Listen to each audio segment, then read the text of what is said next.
Assalamualaikum warahmatullahi wabarakatuh. Halo, perkenalkan namaku Rifka Zulja. Ilmu Komunikasi kelas 3G, yaitu mata kuliah Komunikasi Pemasaran. Akan membahas 5 subbab yang akan dibahas yaitu 1. Pengertian komunikasi pemasaran. Yang kedua, sasaran. Yang ketiga, tujuan komunikasi pemasaran. Yang keempat, manfaat. Dan yang kelima, ruang lingkup komunikasi pemasaran.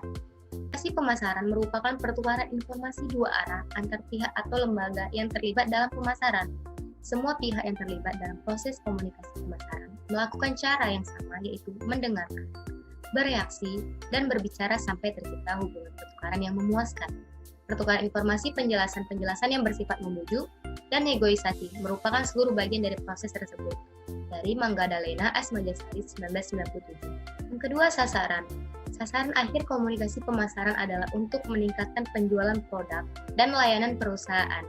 Ketika kita tetap berhubungan dengan pelanggan, memperlakukan mereka sebagai aset berharga dan mengundang umpan balik, berarti sama saja kita telah membangun fondasi untuk hubungan jangka panjang yang menguntungkan.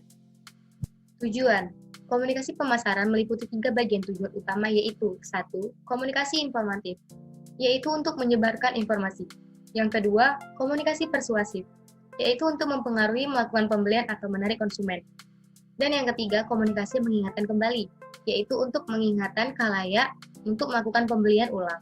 Manfaat dari komunikasi pemasaran yaitu 1. Mengembangkan visi strategis perusahaan.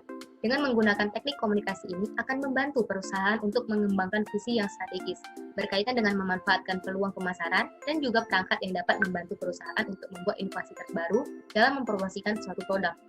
Hal ini akan membuat perusahaan memiliki ciri khas, identitas merek di pasar ataupun masyarakat. Yang kedua, membuat masyarakat sadar akan merek produk.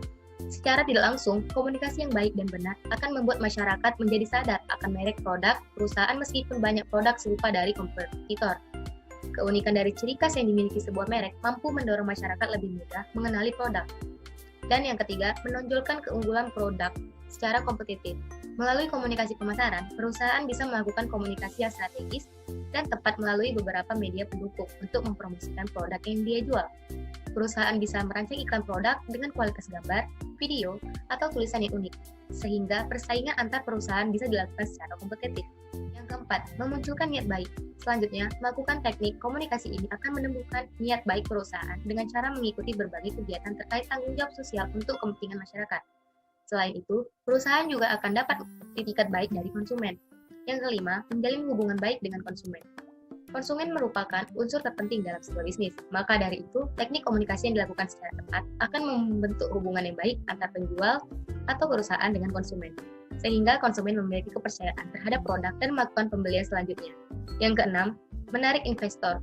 Jika komunikasi dilakukan secara tepat, memiliki ciri khas, dan memiliki nilai lebih baik akan menarik minat investor untuk melakukan investasi di perusahaan. Investor akan merasa puas dengan produk yang diiklankan karena pesan yang disampaikan bisa diterima dengan baik. Ketujuh, meningkatkan keuntungan perusahaan. Tentu saja jika masyarakat sudah mengetahui produk, menaruh kepercayaan, dan puas terhadap produk akan berdampak pada peningkatan keuntungan perusahaan. Karena keinginan produk di masyarakat akan semakin tinggi dan membuat perusahaan terus melakukan produksi. Yang ke-8, memunculkan ide-ide yang inovatif. Jika Anda mengerti teknik komunikasi terkait pemasaran, pastinya membuat Anda semakin kreatif dan inovatif untuk memunculkan ide promosi yang baru dan segar. Dengan mengikuti tren yang sedang terjadi, pastinya perusahaan bisa melakukan promosi produk yang pas. Demikianlah artikel tentang komunikasi perusahaan, begitu dengan tujuan serta yang bisa diterapkan di perusahaan.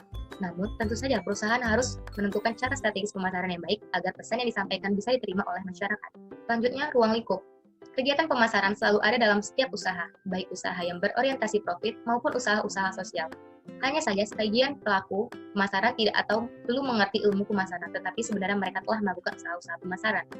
1. Bahkan seringkali orang menyamakan profesi marketer atau pemasaran dengan sales penjual. Namun sebenarnya pemasaran tidaklah sesempit yang identik banyak orang, karena pemasaran berbeda dengan penjualan. Pemasaran lebih merupakan suatu seni menjual produk, sehingga proses penjualan yang dimulai dari perancangan produk sampai dengan setelah produk tersebut dijual. Berbeda dengan penjualan yang hanya berkutat pada terjadinya transaksi penjualan barang atau jasa. Yang kedua, pemasaran adalah sekumpulan kegiatan di mana perusahaan dan organisasi lainnya mentransfer nilai-nilai pertukaran antar mereka dengan pelanggannya. Menurut Phil Coulter, pemasaran adalah proses sosial dan manajerial yang dilakukan oleh individu atau kelompok dalam memperoleh keuntungan dan keinginan mereka. dengan cara membuat dan mempertukarkan produk dan nilai dengan pihak lain. 3. Pengertian yang berbeda diungkapkan oleh AMA atau American Marketing Association, bahwa pemasaran diartikan sebagai sebuah proses perencanaan dan pelaksanaan konsep, penetapan harga promosi dan distribusi ide, barang dan jasa untuk menciptakan pertukaran yang memuaskan individu serta tujuan organisasi. Dan yang terakhir, dari beberapa pendapat yang di atas dapat disimpulkan bahwa pemasaran adalah suatu kegiatan yang dilakukan oleh perusahaan untuk mengenalkan, membujuk, dan menarik konsumen agar memakai produknya. Memiliki strategis komunikasi pemasaran yang terintegrasi tidak hanya membantu Anda untuk lebih memahami audiens dan merek Anda, tetapi juga dapat membantu menjaga kejelasan tentang siapa organisasi Anda dan bagaimana terus bicara dengan audiens Anda. Ketika pemasaran dan komunikasi terintegrasi secara efektif, Anda lebih mampu berkomunikasi dengan audiens Anda dan mampu melihat hasil dari pemenuhan kebutuhan bisnis Anda dan meningkatkan keuntungan bisnis Anda. Selanjutnya, Anda juga perlu mencatat setiap biaya pemasaran, pengeluaran, dan pemasukan yang terjadi pada bisnis pada sistem akuntansi yang teruji dan sesuai kebutuhan untuk membentukkan Anda menilai kesehatan finansial dalam bisnis Anda. Sekian dari saya, terima kasih. Wassalamualaikum warahmatullahi wabarakatuh.